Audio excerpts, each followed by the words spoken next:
Hello and welcome back to Newsline, brought to you by People's TV. In today's news update, attention is drawn to escalating tensions in the Middle East. Open source intelligence suggests that Iran is experiencing a climate similar to the period leading up to the Ayatollah regime's previous standoff with Israel. U.S. forces are reportedly amassing in the region, with C-17 Globemaster III transport planes and mid-air refueling tankers observed en route, signaling potential military maneuvers and the possibility of an imminent operation against Iran. Analysts emphasize that the question is no longer whether a war will occur in the Middle East, but rather when it will. Currently, Iran dominates discussions about the region, though the U.S. is also focusing on ISIS activity within Iraq. Meanwhile, the Houthis in Yemen remain another unresolved challenge. These outstanding issues, along with other strategic objectives pursued by Israel and the U.S., suggest that the United States is likely to take the lead in addressing these unresolved military goals in the region. It is highly likely that the U.S. and Israel will launch a joint military operation in the region. It must be acknowledged that Israel has, to a significant extent, dismantled terrorism driven by radical Islamic factions in the Middle East through decisive and bold decision-making. Hezbollah, for instance, has been brought to its knees and remains notably silent despite continued Israeli strikes. Hamas was already on the brink of extinction even before the latest military actions by the Jewish state. The Houthis are no exception to this pattern. Sustained and decisive military operations are essential, as any hesitation will allow these terrorist organizations to regroup and re-emerge, rendering Israel's efforts meaningless. Experts now warn that Ayatollah Khamenei may seek refuge in Russia in the near future. With widespread unrest gripping Iran and U.S. forces actively moving in the region, any delay or indecision could prove catastrophic for his leadership.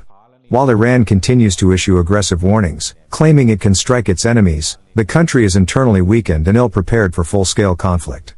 A large-scale retaliation similar to last year's standoff with Israel is highly unlikely.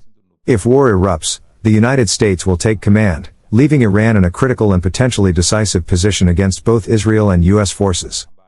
Speaking of the protests in Iran, we don't see a de-escalation but severe escalation. Protests are spreading to other regions of Iran. Protesters can be seen destroying government property. We do not condone violence, but the protesters are angry and are seeking to destroy the properties owned by communist cleric government. For an instance, the video on the screen shows the protesters setting fire to state-owned buildings and vehicles owned by the Islamic Revolutionary Guard Corps in Iran. The protests have reached a level beyond control unless minimum power is used. In other words, unless violence is used. For years, it has been evident that Iran's deeply rooted clerical establishment could not be reformed through external pressure alone. Meaningful change, many argued, would only emerge from within Iranian society itself.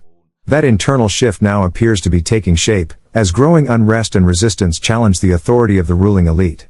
The regime that once projected confidence and permanence is increasingly confronted by instability, dissent, and the erosion of its control. For decades, the leadership in Tehran positioned the destruction of Israel and the targeting of its citizens as a defining ideological goal, investing enormous resources in proxy groups and regional destabilization. Ironically, the balance has now shifted. Instead of threatening others, the regime finds itself under pressure, facing the possibility that its own survival may depend on retreat rather than confrontation. Reports suggesting that senior figures may seek escape underscore the severity of the crisis. At the same time, the United States remains closely engaged, carefully observing developments as they unfold. Washington's approach appears calculated, weighing internal dynamics within Iran against broader regional stability.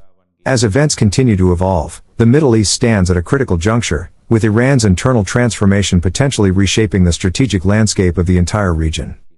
If this report helped you see the situation on the ground clearly, don't keep it to yourself. Like, share, and subscribe to People's TV, where truth has no agenda, and facts speak louder than spin. Subscribe us for more details.